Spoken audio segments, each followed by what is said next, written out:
Merhabalar. Bugün bir genetik laboratuvardayız ve çok değerli bir genetik konsültanıyla beraberiz. Kendisi İtalya'dan geldi ve bugün bazı genetik hastalıklarla ilgili, özellikle gebelik sürecinde bizim taramasını yaptığımız genetik hastalıklarla ilgili konuşacağız. Welcome to Turkey, Dorela. Hello everyone. Thank you very much for Dr. Yusuf that creates this space for us to discuss on very important diagnostic and screening methods for the health of the woman, for the health of the couple and for the health of the future baby. I'm Dorela Kroni. I'm international regional manager for a very large group, Eurofins Genoma Group.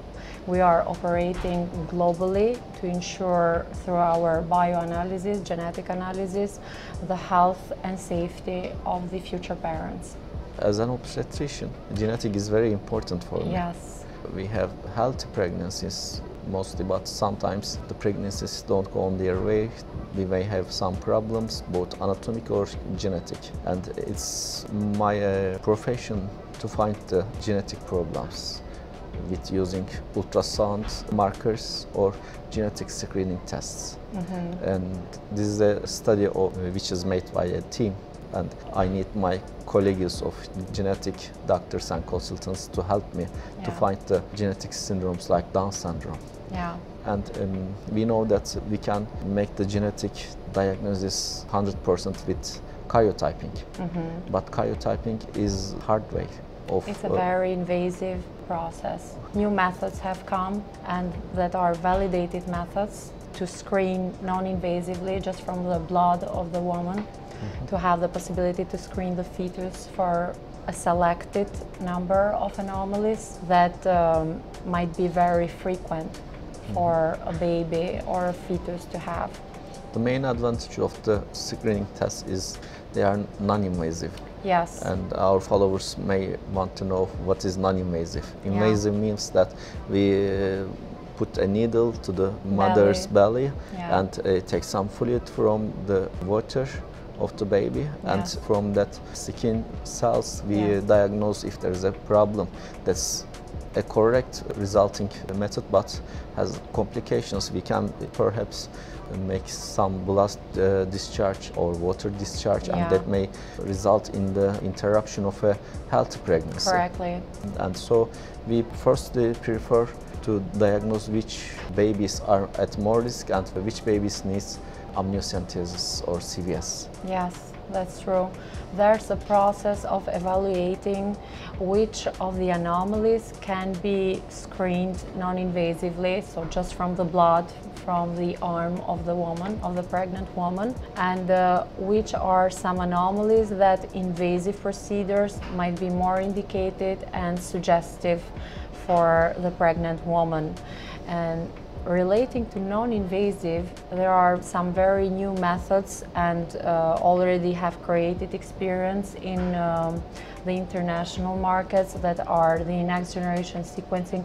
These are technologies that we really try to evaluate the DNA of the fetus directly. It's a DNA located in the placenta that we can isolate from the blood of the pregnant woman, and we can check and read this DNA like a book, and we can read this DNA in details to find out if there are some small particles, abnormal particles added to this DNA or deleted from this DNA that can really result in anomalies and defects, birth defects, or anomalies that can lead to interruption of the pregnancy or lead to a child being born with anomalies. Until the last decade, there were not such an option, and we were making triple tests, quadruple tests, and most of the followers now know about them. But we are lucky that we have this option in this century, and we can find the blood cells of the babies in their mother's bloodstream, and you can evaluate them, and you can give a higher percentage of sensitivity.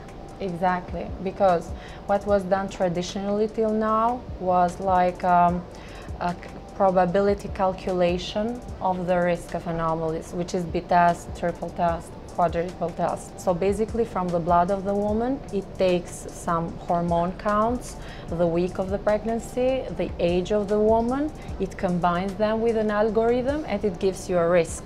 But it doesn't give you a real indication on the DNA, fetal DNA, because it doesn't read the fetal DNA. For example, the sensitivity of the triple test is about 65%, I think. Yes, and double test, it has even a lower sensitivity. I know it's 38% or something, it's even lower. Our test, it's almost 100%. Even the result is negative or positive because we have the most accurate technology to read the fetal DNA and to predict what is and to identify the real anomaly, being it numerical or structural. So I heard that these non-invasive tests are more common in America, Canada, England, and the government supports for every woman to make this test. But we are unlucky about it because we don't have it in our hospitals. So we inform the parents about the genetic screening tests, and if they have got economic power to make the test, the second step will be which test should I do and which company. In Italy, for example, because our headquarters is in Italy, and we recently have been recommended from the Ministry of Health as a first choice for non-invasive anomalies, test for anomalies, because we received these new accreditations that assures the couples in Italy that we have all the laboratory processing and the highest sensitivity to give a real information to the couple, not just a prediction or a probability, but our results, it's like very high quality results afforded from the technology being used and the guarantee that gives for the couple. And then we step when you say which test to recommend. We strongly recommend to sit with your doctor and with the genetic consultants to personalize the test for you, because there are several tests in the market. There are some tests that you never heard of.